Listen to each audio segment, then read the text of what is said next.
Okay, let's dive right into this explainer.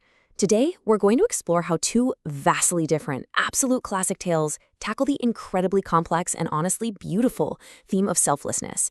You know, we all think we know what it means to be a hero, right? But the ways in which characters actually give of themselves can look entirely different depending on the world they happen to inhabit. So we're going to put the action-packed, high-flying world of Peter Pan right up against the quiet, incredibly somber city of the Happy Prince to see exactly how selflessness is portrayed in both.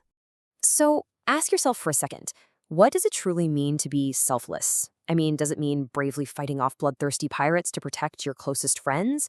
Or does it mean quietly, almost invisibly, giving away everything you possess to comfort absolute strangers?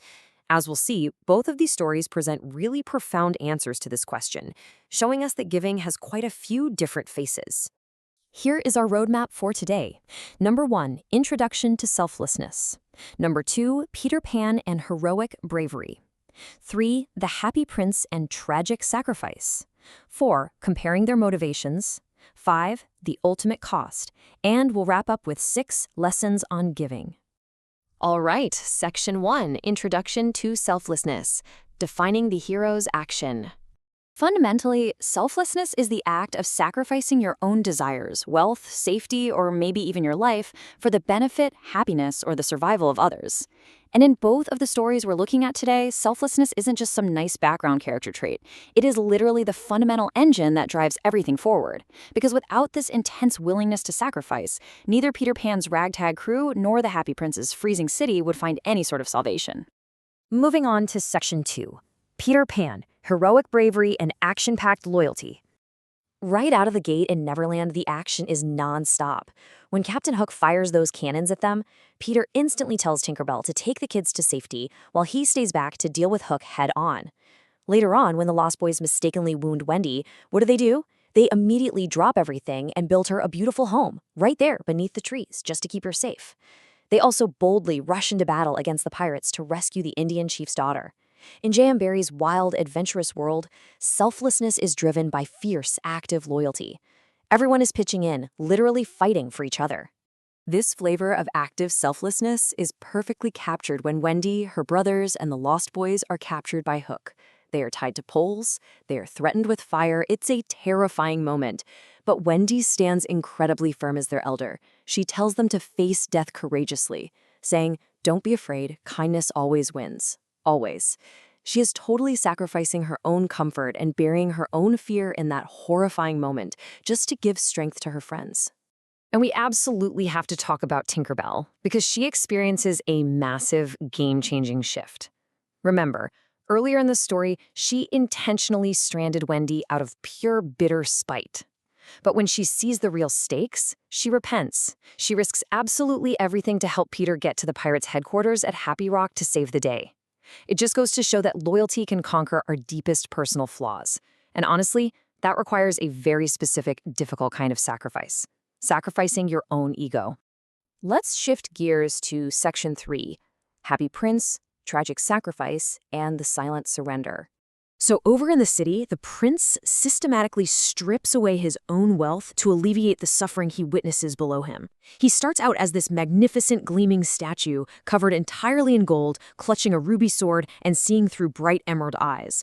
But from his high vantage point, all he sees is brutal poverty. So day 1, he has the little swallow pluck out his ruby to give to a poor mother whose boy is burning up with a fever. Day 2, he gives away one of his emerald eyes to a starving young writer trying to finish a book in the freezing cold. Day 3, he gives his remaining emerald eye to a little match girl who accidentally dropped her matches in the water.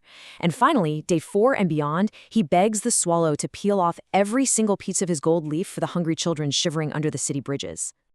I really want you to think about the weight of that number. 2. He willingly gave away his 2 sparkling emerald eyes, rendering himself completely, permanently blind, just to ensure a writer and a match girl wouldn't suffer. When the swallow protests, because taking that second eye means total darkness, the prince doesn't hesitate for a second.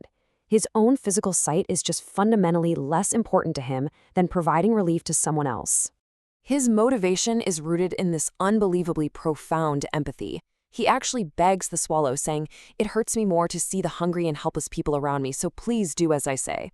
Even though he is a literal statue with a heart made of lead, he deeply, deeply feels the pain of strangers. And this makes so much sense when you consider Oscar Wilde wrote this tale to mirror the severe systemic social inequality of Victorian society. When the prince was alive, he lived in a palace, surrounded by high walls, completely ignorant of sadness. But now, immobilized on his pedestal, his lead heart is broken by the reality of the world, and he sacrifices his very physical form to try and fix it. And we can't forget the little swallow. Step by step, this bird completely abandons its own basic survival instinct out of pure devotion to the prince's mission. Originally, the swallow was just stopping for a quick rest before joining its friends down in warmer climates, but it delays for one night, then another. And when the prince finally goes completely blind, the swallow makes the ultimate choice, telling him, "I decided to stay next to you and be your eyes from now on." The bird flies over the freezing city, reporting the suffering back to the prince, until the brutal winter snow finally takes its life. Okay, section 4. Comparing their motivations. Two sides of a coin. It's fascinating when you put them side by side. While Peter boldly fights physical enemies to protect his close friends, the prince and the swallow quietly, systematically destroy themselves to comfort absolute strangers. Peter's selflessness is entirely outward. It's active, it's a thrilling adventure fueled by a very clear, tangible enemy in Captain Hook. The Happy Prince's selflessness, though, is entirely inward and passive. It's the quiet, painful surrender of his own physical beauty to alleviate systemic poverty that he can only watch from afar. Both of these are incredibly noble, but their underlying drivers? Vastly different. Section 5. The ultimate cost. The results of giving. Now, when we look at the ultimate consequences of these acts, it lays bare a really stark contrast. Peter Pan defeats Hook, literally sends the guy fleeing in terror from the ticking crocodile.